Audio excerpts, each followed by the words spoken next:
Question number 202 Shri Maluk नागर जी।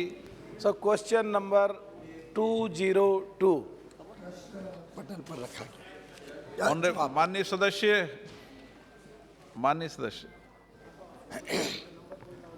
सब ये जो one nation one ration card बहुत अच्छी बात है, लेकिन इसमें जो गांव देहात के बहुत एंटीरियर तक जहां बायोमेट्रिकल सिस्टम और जो राशन कार्ड बनने की जो प्रणाली है वो इतनी कॉम्प्लिकेटेड है। और जो अभी जवाब में मंत्री जी ने कहा कि इन्होंने स्टेटों को आदेश नहीं दिए हैं और बहुत दिक्कतें आ रही हैं नया राशन कार्ड बनने में, तो क्या कोई सरकार ने ऐसी प्रक्रिया अपनाई है जो गांव स्तर पर जाकर के उनको मॉनिटर करके और नया राशन कार्ड बनवाने में कोई दिक्कत ना आए, जिससे उनको सुविधा के बजाय असुविधा हो रही है? वैसे मैं इसका समर्थन करता हूं नई वाली का कि ये अच्छी बात थी, पर इसको मंत्री जी प्लीज बताएं।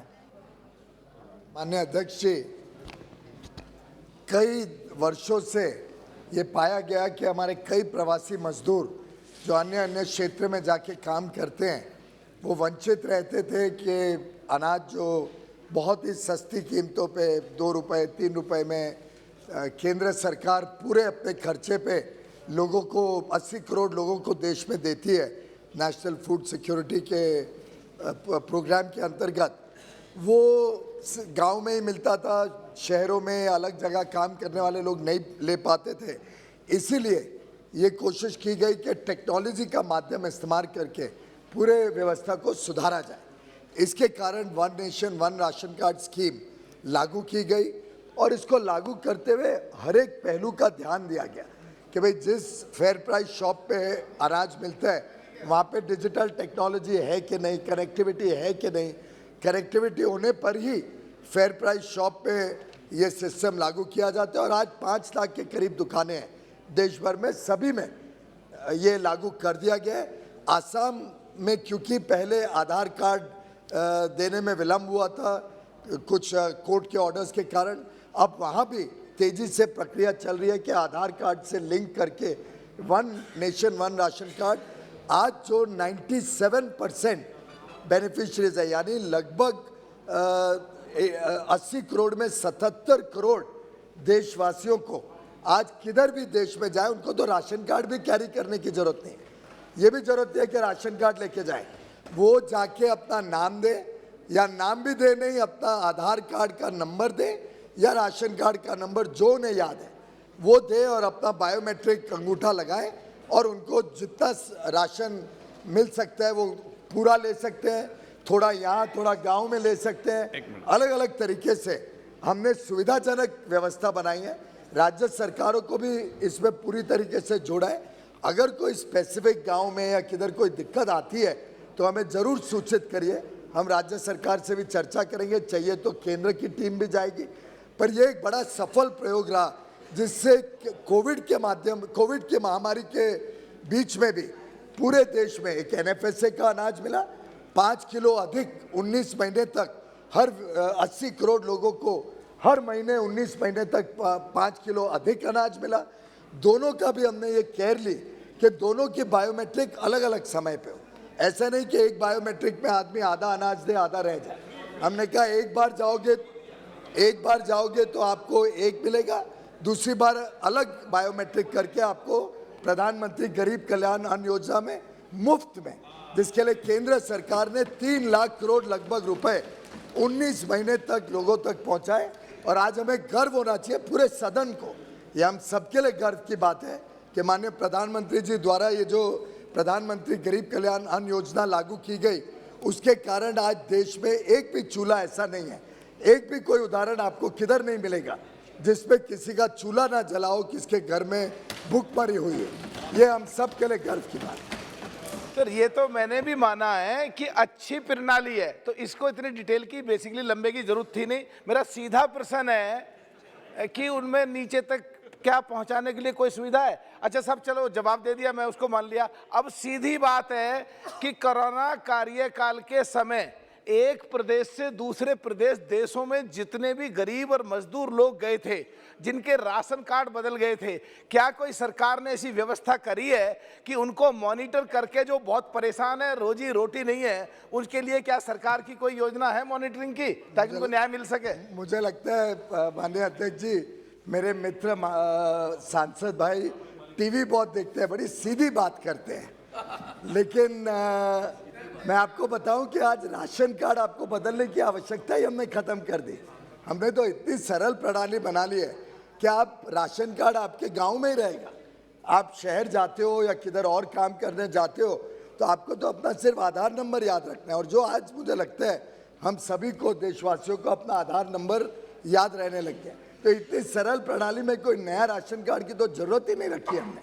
और टेक्नोलॉजी के माध्यम से जो ईमानदार व्यवस्था आज देश में बनी है, मैं समझता हूँ हम सब के लिए बहुत अच्छी बात है कि जो हम सब टैक्स भरते हैं, हम सब जो देश को आगे बढ़ाने के लिए सब यहाँ पे आते हैं, दिन रात समाज में सेवा करने में लगते हैं, हम सबके लिए खुशी की बात है कि बिना 1 रुपए भ्रष्टाचार के आज गरीब को उसका अधिकार मिलता है, उसको अनाज मिलता है। और गरीब की हर योजना में ये टेक्नोलॉजी का माध्यम लेके जो सुधार करने का हमारी प्रणाली रही है, इसका मुझे लगता है पूरे देश ने और अलग अलग देश के हिस्सों ने बड़ी आशीर्वाद भी दिया है। श्री हेमा मालिनी। नो। बहुत बहुत धन्यवाद। स्पीकर महोदय, प्रधानमंत्री श्री नरेंद्र मोदी जी द्वारा उनके लीडरशिप में one nation one ration card system जो लाया गया है पब्लिक डिस्ट्रीब्यूशन सिस्टम में, दैट ट्रांसफॉर्मेटिव चेंजेस बहुत ही सराहनीय है। स्पेशली द माइग्रेंट वर्कर्स और कोरोना काल में पीड़ित लोगों को बहुत राहत मिली है। लेकिन महोदय, मेरे पास फेयर प्राइस शॉप ओनर्स द्वारा अनियमितता के किए जाने की शिकायतें आती रहती है। मेरा माननीय मंत्री से यही पूछना है, क्या अन्य सरकारी योजनाओं की तरह इस योजना के तहत भी बेनिफिशियरीज को फेयर प्राइस शॉप से सब्सिडी वाले फूड ग्रेन्स दिए जाने के बजाय डायरेक्ट बेनिफिट ट्रांसफ़र स्कीम से राशन कार्ड को कनेक्ट कर बेनिफिशियरी के बैंक खाते में डायरेक्ट सब्सिडी ट्रांसफ़र करने की कोई योजना है क्या? माननीय अध्यक्ष महोदय, इसके ऊपर भी कई बार विचार हुआ है, कई बार ये सुझाव भी सरकार के समक्ष आया है, इस पे कई बार चर्चा भी हुई है। इसके दोनों पहलू हैं। एक तरफ इसका एक लाभ भी है कि सीधा पैसा खाते में जाए तो ये पूरा अनाज एक एक जगह पहुंचाने का खर्चा वगैरह सरकार के ऊपर नहीं आएगा। लेकिन इसका जो दूसरा पहलू है कि अगर पैसे बैंक के खाते में गए और जो हमारी गृहिणी है, हमारी घर चलाती है, हमारी माता बहनें हैं, अगर उनको ये पैसा उनके हाथ ना लगा या उनके खाते में भी डाला लेकिन कोई और इस्तेमाल में लग गया और अनाज ना मिला उस घर को, अनाज ना मिला उस बच्चे को, तो वो हमारे सबके लिए एक बहुत गंभीर समस्या होगी। इसको मद्देनज़र रखते हुए फिलहाल ऐसा तय हुआ है कि इसको ही आगे चलाया जाए और इसी स्कीम के माध्यम से लोगों तक अनाज पहुंचे। मैं एक और बात कहूंगा, क्योंकि उन्होंने एक विषय रखा कि हमने इसकी लगातार ऑडिट की भी प्रणाली रखी है। अलग अलग तरीके से इसको हम ज़मीनी स्तर पर कैसे लागू हो रहा है इसका ऑडिट भी करते हैं। और पिछली एक मिनिस्ट्री ऑफ फाइनेंस ने इंडिपेंडेंट पार्टी को जब ऑडिट किया करने का काम दिया तो लगभग 94% बेनिफिशरीज तक ये सीधा पहुंच रहा है, इसका अनुमान उस रिपोर्ट में आया। और उसमें जो जो और चीज़ें सुझाव के रूप में भी आई, सरकार पूरी तरीके से सुधार के प्रति प्रतिबद्ध है और पूरी तरीके से संकल्पित है। और मेरा मानना है कि ये शायद एक सबसे सफल योजना रही one nation one ration card की, जिसने देश में लगभग आज 60 करोड़ पोर्टेबिलिटी ट्रांजैक्शन हो चुके हैं। 60 करोड़, तो लगभग 60 करोड़ लोग देश में गांव में लेने के बदले कुछ अनाज अपने और कोई जगह लेते हैं, कुछ अनाज गांव लेते हैं। एक बहुत बड़ी सफलता की निशानी है। Shrimati Kanimozhi. States like Tamil Nadu have a universal PDS system, and in Tamil Nadu we give free rice of 20 kilos for every ration card holder. And many of the welfare schemes are all also linked to the ration cards and the PDS system. So in cases like this, who bears the extra cost of providing for the migrant laborers, because it will become an added burden to the state, and the PDS system is a state subject. So when you're bringing something like this, we need a clarity about who is going to bear the cost of it. Thank you, sir. अध्यक्ष महोदय, पहली बात तो हर राज्य को there is a translation facility also. It's difficult to understand. I know that you can speak English very well, and my question was also in English. Sir, please. No, I respect my sister. Very often states are giving something over and above the National Food Security Program, and they are welcome to do so. The government, central government doesn't object to it as long as the National Food Security Program is respected. The eligibility under that is given at the appropriate prices defined under the NFSA Act to all the beneficiaries in each state. Beyond that, if anybody's state wants to give any food grains to their ration card holders, the state will have to look after their own costs. The central government bears 100% of the cost of providing for food grains under NFSA. 100%, including all transport, storage, the distribution cost, the rice milling cost. 100% cost is borne by the government of India. Beyond that is a matter of choice for the state. We do not charge any value to the state over and above what they must be spending on it. As far as using the One Nation, One Ration Card scheme is concerned, for that also there is no additional charge. It's a UPI technology-driven solution for which there is no additional charge on any user. Srimati Mahua Motra. Thank you, sir. Through you, sir, I would like to ask the minister. There's One Nation, One Card. The idea is for migrant laborers to be able to use the PDS facility in a state outside of their home state. My district is a migrant exodus district, and I have over, say, 5 to 7 lakh people working outside. In the last 2 or 3 months, we have found that after COVID, most of these workers have now gone back to their place of work in other states. But the One Nation, One Card facility has not been made available to them. You said 60 crore has been done. When do we expect all of India to be taken? What is the rough timeline, sir? No, I didn't say 60 crore has been done. What I said is 60 crore transactions have happened under portability. 77 crores out of 80 crores. And including now in the state of West Bengal. As you may be aware that West Bengal for a very long time resisted joining the One Nation, One Ration Card scheme for a variety of reasons.